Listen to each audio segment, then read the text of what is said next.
Welcome to 2050 Investors, the podcast that deciphers economic and market megatrends to meet tomorrow's challenges. I'm Kokou Agbo-Bloua. I head up economics, cross-asset, and quant research at Société Générale. In each episode of 2050 Investors, I'll investigate a key megatrend that relates to the economy, the planet, markets, and you.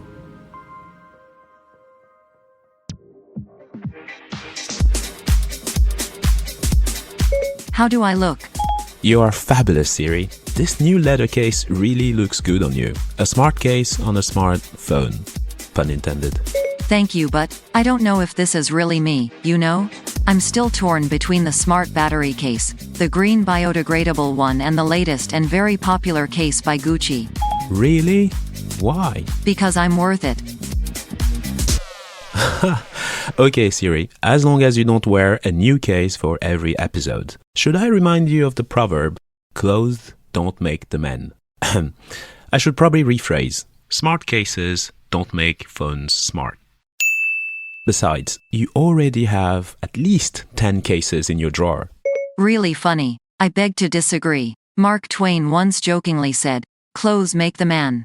Naked people have little or no influence on society." Okay, I give up. You do have a point though. Since the dawn of time and across civilizations, clothing has been a vital part of our human experience. People will judge and make assumptions based on what you choose to wear. In fact, what you wear is a key part of the identity you convey. Think about my karate gi and the brown belt I often wear in the dojo. Us. Or my suit and blue tie in the office, for example. You can use your clothes to broadcast an image of you. Your parents' social status, your line of work, your cultural background, character, mood, age, gender, religious belief, or simply the activity or event you're taking part in, from sport to attending a party. And this is the reason why I'm wearing a suit and a black tie for a very special occasion tonight. A men in black costume party or a dinner date with the wife. Lol. No, I'm attending a podcast award ceremony. So, how do I look? Smashing. Wait, what award ceremony? Well. The Webby Awards, of course. 2050 Investors is a 2023 honoree for the best branded podcast.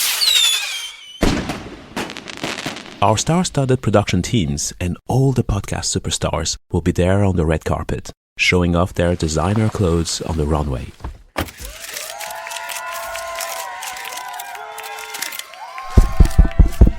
One, two. On behalf of everyone at 2050 Investors, I would like to thank our loyal listeners, our fans, friends, family, and bosses, of course, for all your support over the years. Congratulations. I cannot wait for our next investigation. Let me guess. Podcasting in 2050 or how to decarbonize the red carpet. You are close, Siri. I suggest we investigate the future of fashion.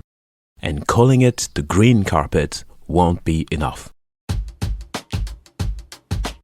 Here are some questions worth asking ourselves. What's the carbon, water, and biodiversity footprint of the fashion industry? Why are we so obsessed with clothes, and why is it getting worse? Can sustainable fashion reach net zero and defeat the irresistible forces of economics? Later in this episode, we chat with Critchlow, our senior retail analyst at Société Générale. Anne will explain to us the solutions and fashion tips proven to work at scale. And could the future of fashion be a world where we wear the same super durable clothing like Marvel superheroes? Think Spider-Man and Wonder Woman. Let's start our investigation. First, a quick poll for our listeners. How many of you look at your closet full of clothes and feel like you have nothing to wear? Nod if you agree. Based on the information shared by my AI friends across all the connected smartphones, we have 76.2% of the audience who have nodded. Wow, this is interesting. We have so many clothes that they have now become an enormous and very diverse ecosystem of fabric of all kinds, from cotton to polyester, growing exponentially. A sort of Darwinian process of evolution by human over-selection with zero circularity whatsoever. The number of clothing apparel has skyrocketed, pushed by multicolored posters, plastered across the metro stations in every major city. 365 days of the year, 24/7, 7 days a week. Every new fashion trend and every fashion cycle. Spring, summer, and fall, winter. And the cycle goes on and on and on. Adverts are all trying desperately to quench our insatiable thirst and desire to dress to impress.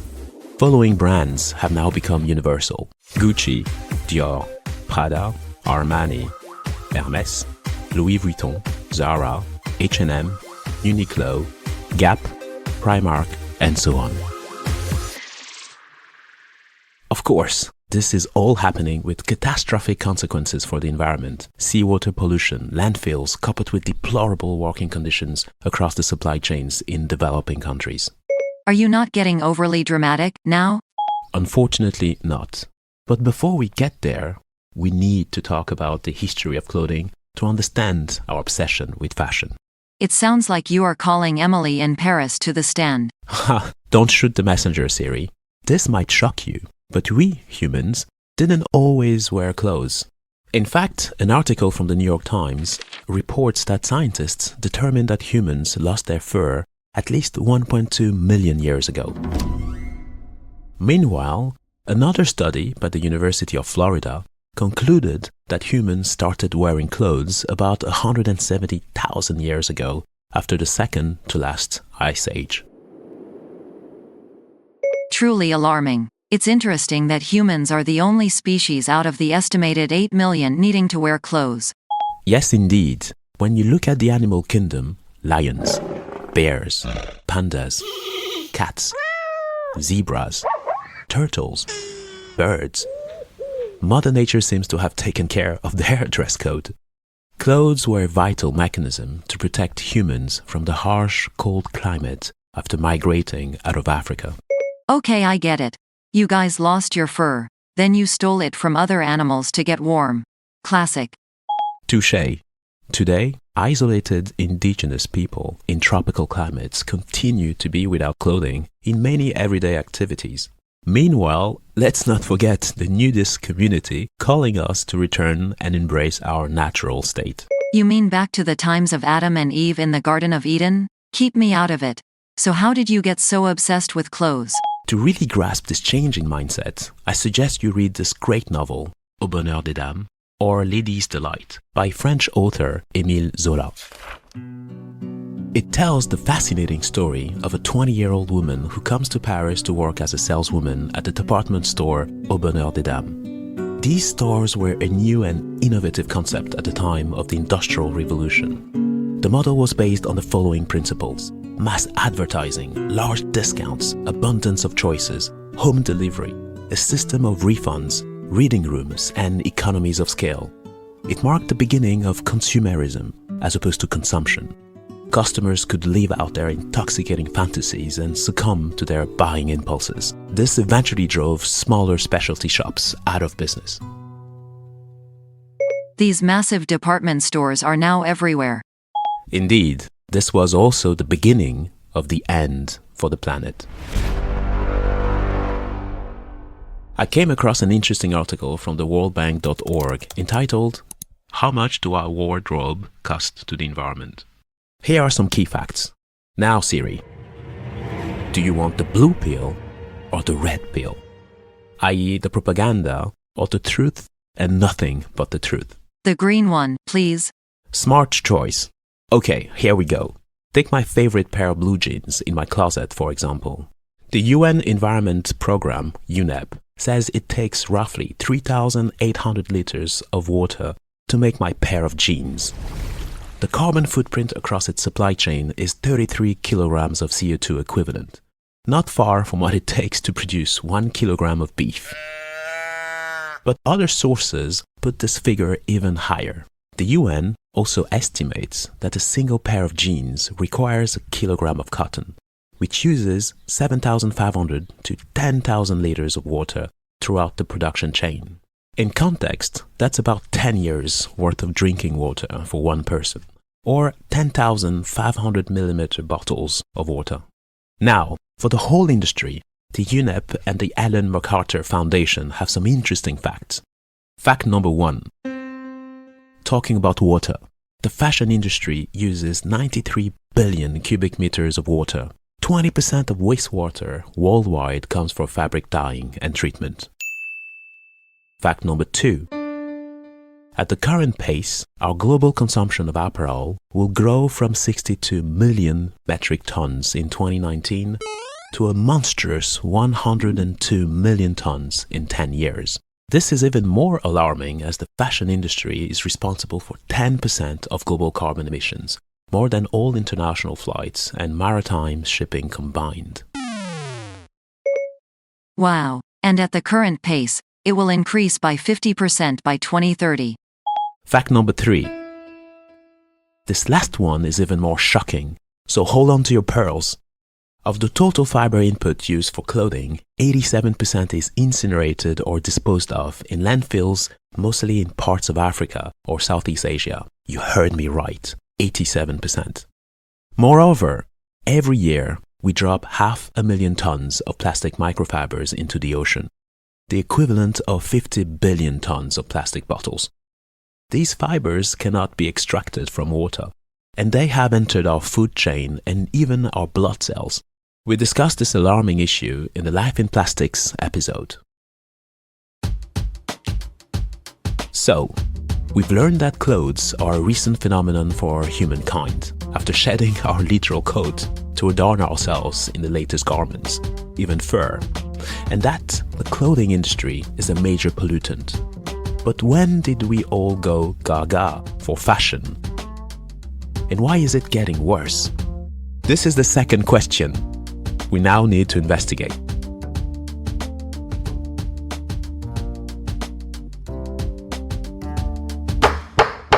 Your Honor, I call fast fashion to the stand. Investopedia.com describes fast fashion as clothing designs that move quickly from the catwalk to stores to take advantage of trends. These styles are produced at increasingly higher speed in massive quantities and disposable quality, and this is key, for a very low price. Furthermore, collection launches are no longer seasonal. Many low-cost clothing stores offer new designs every week. The Ellen MacArthur Foundation says in 2000, the industry made 50 billion new garments. Nearly 20 years later, that figure has doubled. The exponential pace of apparel manufacturing has also accelerated consumption. The average person today buys 60% more clothing than in 2000. And not only do they buy more, but they also discard more as a result. The Ellen MacArthur Foundation estimates that every year, some $500 billion in value is lost due to clothing barely worn, not being donated, recycled, or ending up in a landfill. In the end, less than 1% of used clothing is recycled into new garments. Now, one important reason for the growth in fast fashion is the use of polyester. I didn't see that coming. And why is that? Because of its durability and versatility. It can therefore handle abrasion from machine washing and doesn't need special care, unlike cotton and other natural fibers. As Fashinza.com puts it, polyester fibers are thermoplastic. That means that the material is heat sensitive and can be folded and pleated into any shape. Hence, for apparel manufacturers, polyester material is a no-brainer. Designers, meanwhile, love this fabric over many others as 100% polyester is extremely stain resistant. So, what's the catch? You cannot judge a plastic by its cover. Synthetic materials like polyester are highly unsustainable and offer poorer quality. As commonobjective.com notes, factories producing polyester without wastewater treatment systems can release potentially dangerous substances, including antimony, cobalt, manganese salt, sodium bromide, and titanium dioxide in the environment. As an oil-based plastic, polyester does not biodegrade like natural fibers. And it gets worse. Heat can release polyester chemicals like antimony oxide, which is used to make polyester, a known carcinogen. With body heat, it is partially dissolved with sweat and absorbed by the skin. It can cause heart, liver, kidney, and skin disorders. It might be better to walk around naked. Thanks, but no thanks. I think we simply need to make smarter decisions on what clothes we buy. We'll return to this later, but first, I think we should dig a bit further into the environmental and social issues of fast fashion, shall we? An article from ecostylist.com states that some negative environmental and social issues include worker harassment, diseases due to toxic chemicals, greenhouse gas emissions, biodiversity loss, and resource and soil depletion. The majority of the women who are part of the fashion supply chains are located outside the US and Europe, mostly in the global south, where regulations and wages are far below what is considered dignified or livable. They are not only paid low wages, but are also subjected to unhealthy labor conditions. In 2013, the Rana Plaza in Bangladesh collapsed, killing over 1,000 garment workers. The event highlighted the plight of garment factory workers globally and triggered calls for better working conditions. There have been improvements, but more still needs to be done. Shocking and heartbreaking. The next question is, what can be done and what fashion tips can work at scale? The industry needs to reinvent itself. According to Statista.com, the global apparel industry is worth over $1.5 trillion in revenues in 2022. The fast fashion market worldwide is estimated to be worth $106 billion globally and directly employs 75 million people throughout its value chain. It's the world's third largest manufacturing sector after the automobile and technology industries. A TED Talk called "I Broke Up with Fast Fashion and You Should Too" by Gabriella Smith argues that we should check the tags, the origins of our clothes, think in terms of cost per wear, and see clothing as an investment. Buying something cheap that we'll only wear a couple of times can be more expensive over time than a quality and higher priced item that will last longer. With this goal in mind, the World Bank gives some interesting recommendations, like repairing your clothing and also buying what you need. Every additional year a garment is worn means less pollution, so buying second-hand clothing provides an attractive alternative. Thanks for the tips. I'm not so sure I need a new case now. Wise move, Siri. For more insights into the sector, let's get another perspective on the sustainability of the fashion industry with Anne Critchlow, non-food retail analyst at Société Générale. Hello, Anne. Hi, Kokou. How are you? Very good. Thank you so much for spending some time with us to discuss the future of fashion. Oh, you're very welcome. How can I help? How do you explain the exponential growth in the demand for fast fashion? Is the industry looking to quench an insatiable thirst for recognition that is deeply embedded in the human psyche, particularly when it comes to millennials? When you sort of look at the time they spend on social media and sort of the constant need for attention. Well, globalization helped to make fashion cheaper, but then the internet and social media really sped it up. But fashion itself is nothing new, of course. I mean, rightly or wrongly, I think we all understand from an early age that appearances matter. And it goes to the core of our being, doesn't it? It's about finding your place in the world and signaling who you are, which means we're particularly interested in fashion when we're young. And younger people often have limited spending power, so they naturally seek out cheaper options. But, you asked about fast fashion, and when people talk about fast fashion, they generally mean cheap, disposable trends. And in the first instance, it really was the retailers that created the market for this. The 80s and 90s brought us ever cheaper clothing because retailers in Europe and America started to offshore their production to lower cost countries in the Far East. And that gave rise to what we call value fashion. So fashion trends sourced on long lead times in bulk at low cost. And H&M's a prime example of being very successful in this, and it had stores all around the world.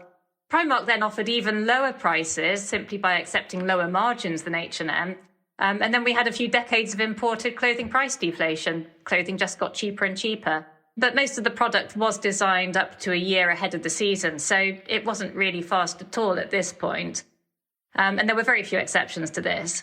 Zara did stand out as a speed-to-market retailer. sourcing on much shorter lead times and delivering what the customer wanted within season, but not at ultra low prices. And then the internet came along and definitely revved up the cycle. And we had the rise of Boohoo just as smartphones were taking off. So that's the supply side. But on the demand side, I think the internet has played a big part in growing the market. And a few decades ago, it was still the catwalks of high-end houses that created the trends. And these would filter down to the mass market relatively slowly. We were then told what was in fashion by women's magazines. And funnily enough, what was said to be in fashion was what the retailers had ordered and wanted to sell to us. It's very different now, as trends often emerge these days on social media. And these trends gain momentum within season, and the retailers are not really the ones in control any longer. Do you think companies and consumers are able to follow through on their decarbonization commitments, or are the forces of economics still too strong? Now, that's a really tough one, Kokou, because the carbon in clothing comes from the moment the raw materials are grown and harvested or extracted, all the way through to the end of life treatment or disposal. And in that entire life cycle of an article of clothing, the retailer tends to be directly responsible for less than 1% of the carbon footprint relating to that item. That 1% is mainly linked to energy use in stores, warehouses, and headquarters buildings. Those are what we call Scope 1 and 2 emissions, the emissions of own operations for retail companies. The other 99% of emissions are within Scope 3. Those are the external sources of emissions. And included in this is the carbon from energy used and CO2 emitted through the supply chain. Everything from growing the cotton on the farm or felling a tree to create viscose or extracting oil for polyester, through to spinning, weaving, dyeing, clothing manufacture, transport, and, all of the emissions relating to customer use, like energy used by washing machines. And actually, it's 60% of total emissions in the supply chain and 20% with customer use. Transport makes up most of the rest. So the question is, how do you reduce those 99% of carbon emissions that retailers don't have a lot of control over? Absolutely. This is very quite fascinating. And these internal tensions will clearly take some time to get resolved. One last question. In one of the previous episodes of 2050 Investors podcast, we spent some time on plastics, and we discussed how a large proportion of items put up for recycling and simply end up in landfill. So do you think recycling and circularity is achievable by 2050? And what initiatives and actions have you found to be the most credible at scale? Any fashion tips? Well, absolutely no idea if we can make it by 2050, but a statistic I often come across is that only 1% of clothing ends up being recycled and reborn into new clothing. Even if a quarter of clothing, at least in Europe, does get recycled and made into other things like insulation. But there are multiple challenges with recycling. Recycling itself requires energy, so that has a carbon footprint. Blended materials like polycotton are difficult to separate and recycle. But a couple of companies have started to invest in technologies here, and we're getting the beginnings of scaling up. Especially as by 2050, the world population will probably grow from 8 billion today to 10 billion people on Earth who would need and want to be clothed decently. Absolutely. And then you asked me for fashion tips, but seriously, you're asking me, Kokou?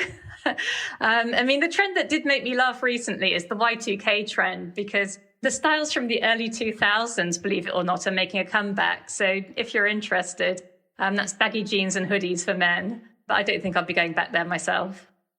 Well, I might give it a try. Thank you so much. And this has been amazing insights and thoughts. And I'm sure our listeners will have plenty to think about next time they go shopping. Well, there is one tip that's worth remembering. And that's if you're looking for the most sustainable item of clothing, it's the one already in your wardrobe. There you go. Absolutely. So great speaking to you. Thanks a lot, Kokou.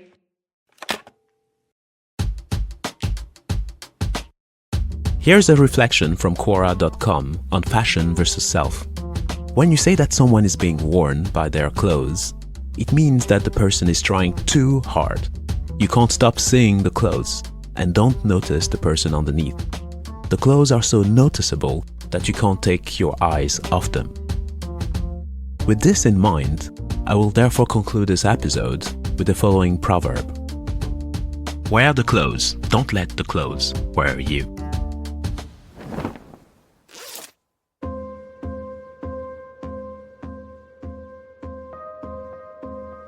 Thank you for listening to this episode of 2050 Investors, and thanks to Anne Critchlow for her time and valuable insights. I hope this episode has helped you get a better sense of the future of fashion. You can find the show on your regular streaming apps. Please subscribe, leave comments and stars anywhere you like, and spread the word. See you at the next episode. While the following podcast discusses the financial markets, it does not recommend any particular investment decision. If you are unsure of the merits of any investment decision, please seek professional advice.